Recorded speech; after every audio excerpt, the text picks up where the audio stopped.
KSM Show. I am Kwabena from Boatin, a farmer. I trained as a heart surgeon, and I'm now the Minister for Environment, Science, Technology, and Innovation. Please watch the KSM Show on Metro TV. Yes, we're back with her in the house, and we have Marricke Kofi Gane, who is actually a presidential candidate, and this man's ideas, his energy, it's something to behold, and I'm very, very, very honored I have the privilege to talk to him today. I almost said again, to talk to him for the first time. She's a lot for Marricke Kofi Gane.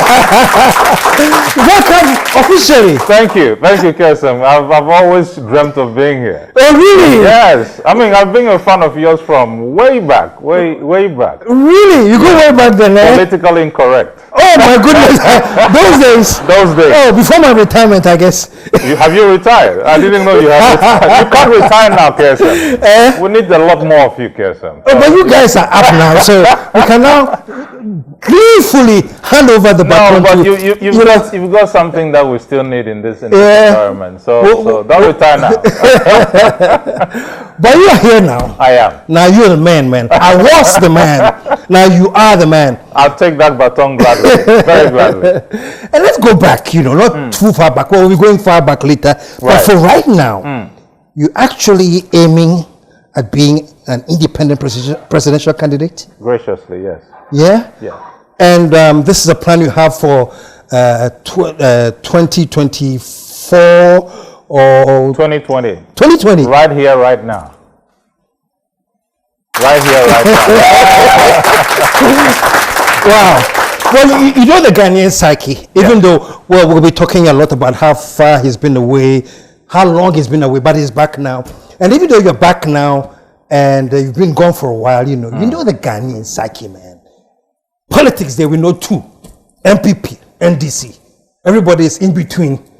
Occasionally some independents have come and done some feeble, but nobody has established the strength of a independent presidential candidate. You think you can do that? Yes, Ghana is hungry for greatness.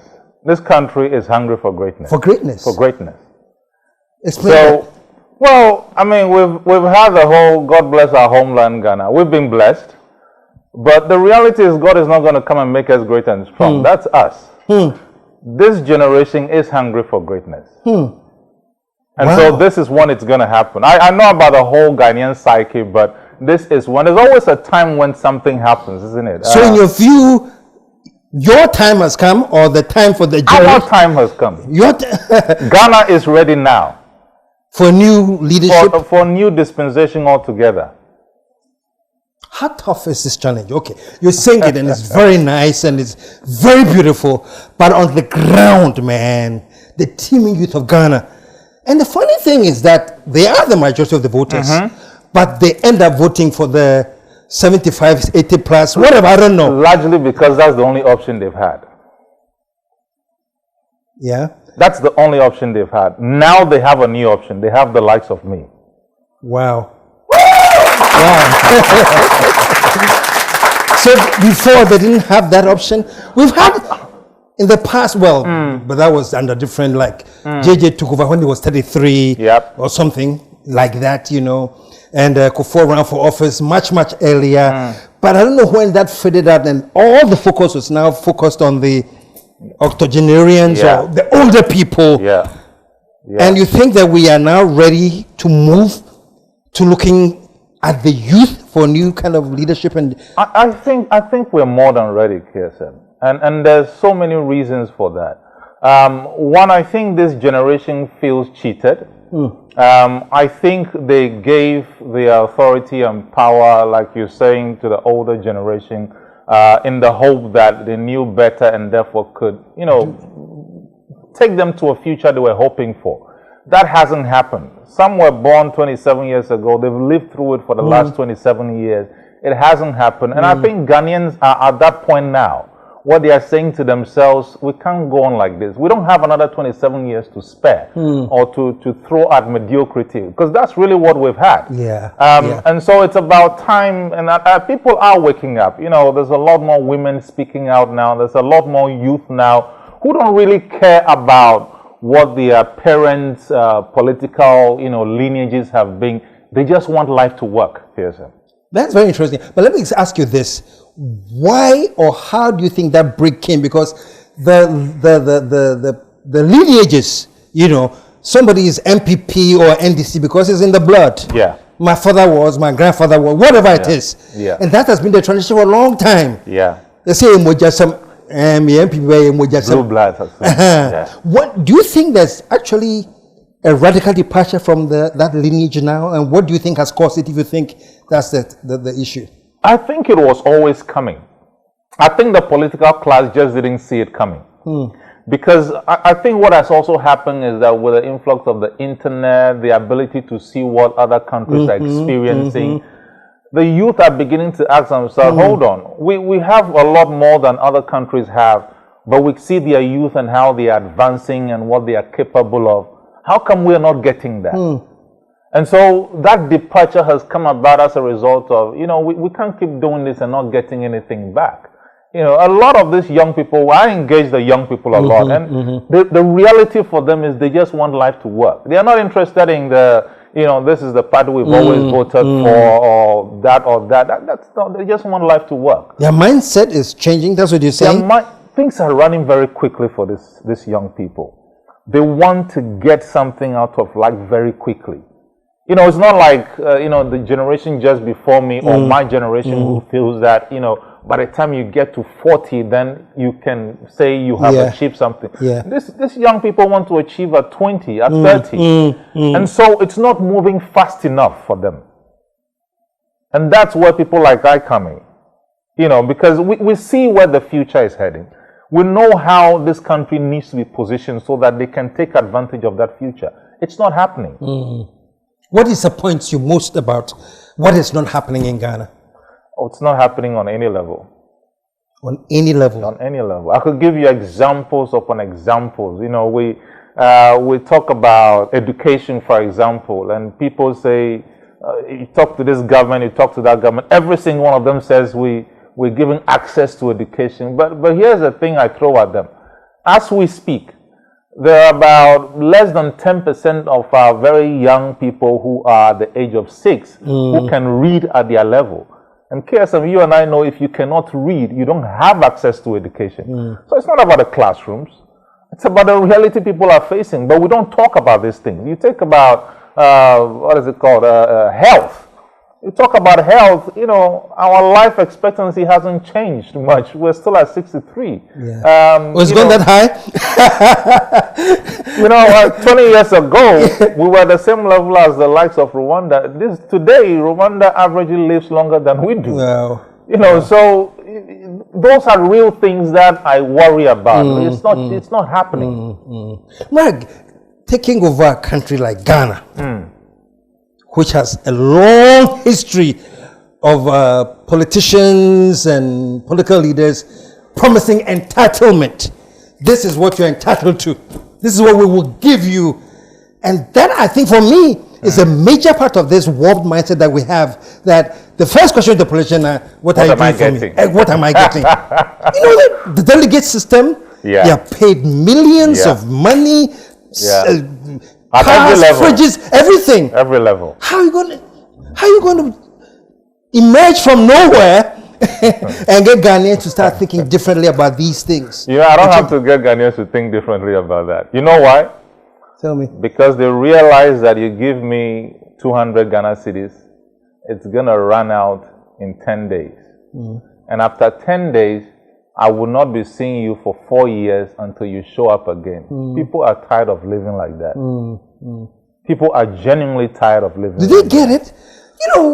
From where I sit, and I'm hoping I'm wrong, it's all about today. With the next 4 years, about my 300 it's today. They're not worried about the next 4 years. They think, 4 years time. But what you think it's changed, or it's I wouldn't say it's entirely changed, but I think people are waking up to a new reality. It's a reality that has always been there, because you see what you've just described. If you do that every 4 years for 27 years, you get weary. You know, if you see your life wasting in front of you for 27 years, at a point you will wake up. No matter how much of the depth the slumber is, you will wake up. So I think we're just in that era where Ghanaians have woken up and realized that, you know what, nah, this can't happen, this can't continue happening. You've been engaging the youth a lot. A lot, yes. And there's one clip of you that I saw. You're actually talking to them, but you're actually speaking pidgin English. I know. Yeah. Let's just take a quick second. Let's take a look. We'll come right back. Just take a quick second to look at this gentleman talking to the youth in pidgin. Just about 20 seconds. Take a look at it. We'll be right back. So, Charlie, if you people they way you they vote for NDC MPP sake of, you know, your papi vote for the NDC sake of your mommy vote for MPP, that be why you two they vote. Listen, you don't go feel make your papi and your mommy the decisions they take many years back and how it has affected them many years back. You don't go feel make them kind of decisions they affect your own life. As for the unemployment, there we go have them. We go have them. Charlie, yawa. We for change the system. We for gather around. Can I talk to pidgin though? So how you go do it? You tell them say the brain for days, the mind for days, because this thing they know they take we go anywhere. Wow. So no, I just wanted to see this and I'll show this because this is the level you're going to reach out to that consequence. I mean you've got to. The thing is I don't have to try. This is how I engage with them on a regular daily basis. So I don't have to try. You know, it's not like I'm faking it. So I'm not doing it for the politics. This is me, really. If I walk out of this room, I wouldn't be speaking this kind of English. You know, so they understand, they get it. That's the level at which we connect, and we need to stay connected like that. What are you learning from them? As you engage them on a daily basis. A lot. I think we've really underrated. I say to the youth, I say to people now these days when I talk that our biggest resource in this country is not the gold or the cocoa, it's the youth.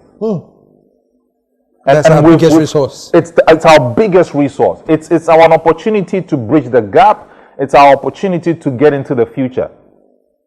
It's not the gold, it's not the oil, it's nothing. It's the youth. And we've missed it. We've missed it. We've missed it. We missed lectures when it comes to the youth. But I get it. How are we going to re-engage the youth to get back into the fold? How successful have you been so far? You know, and December is not too far away. No, it's not. What do you think is going to happen?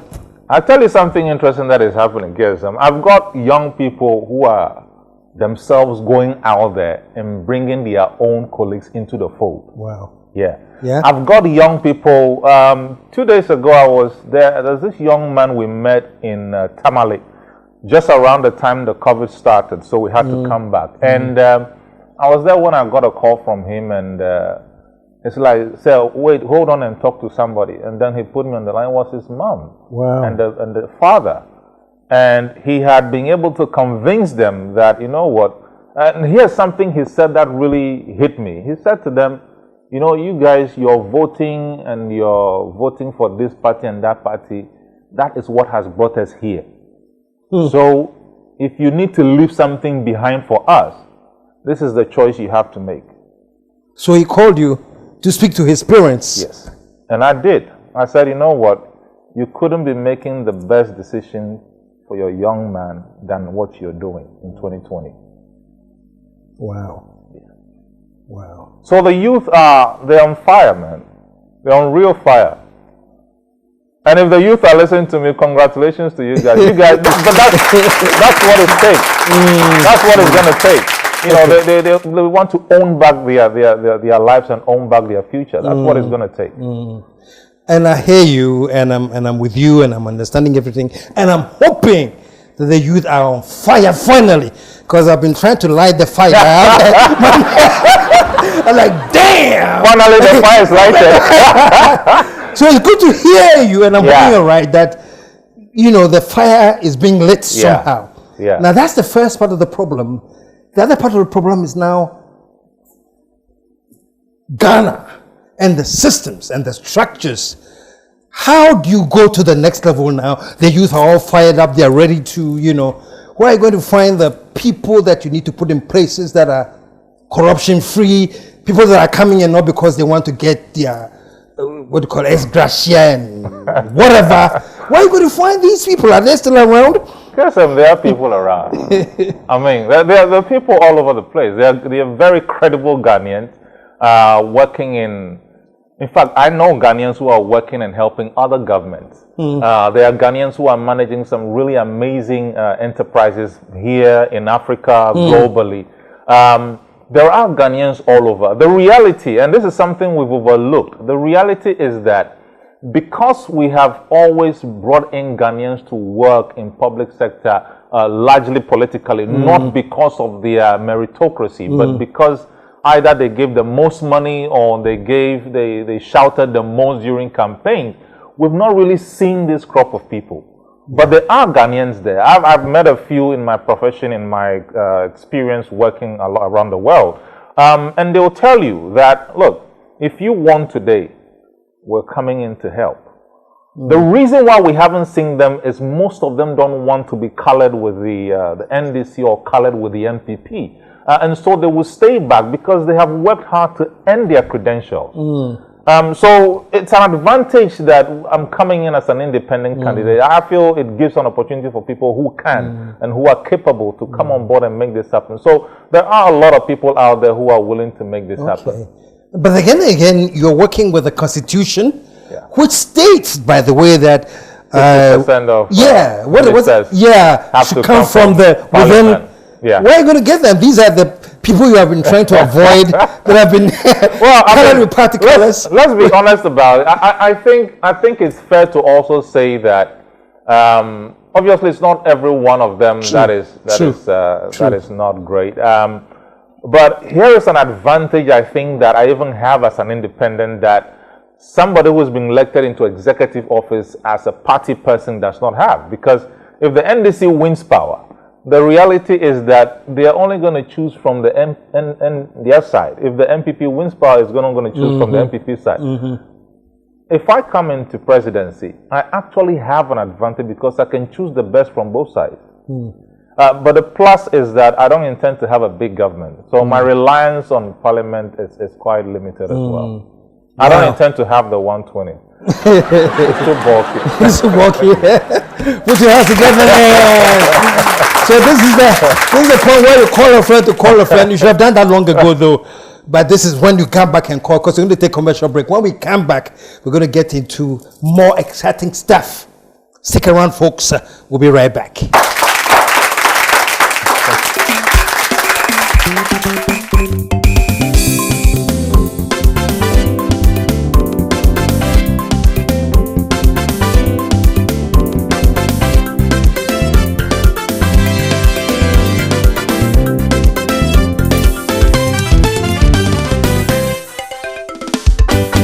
KSM Show.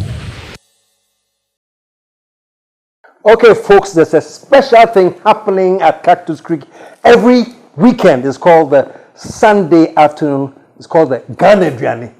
Amazing local food, especially on Sundays. Just name it, you have it. So if you want a special order for this Sunday, make sure you call 055 039 5007 to get you to Cactus Creek and order your Sunday Ghana Biryani.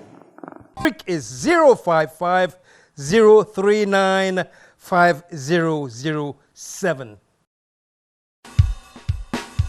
Etiefo, se wope wine and sata, me pachopi, Shishman family wine. I'm ranting me and sa wo free Stellenberg, South Africa ye nature wine. Red wine awudoni be any Cabernet Sauvignon, Merlot and a Syrah. White wine and so ebini Chardonnay and Chanel Blanc. Wo pesa wo enjoy wine ya. Me pachopi. White wine no 7 ice cold and a red wine and so maninya cool kakra. Wo pache de be dia mo penny bia. Man family wine. Wo ye party and a yen so a rain free Man Family Wine. RT's option was Spintex Road in Krankwa and a sole distributor ewo Ghana. At to phone for 020-811-0618 059-261-1618 and now 020-816-1601. Man Family Wine Obia see ye nom ni nyansemu wonton many pa woni mfie dumotwe ensesa penfo num bie FDA ahwehwe sa edwedie nkrato imagya to mu se eye.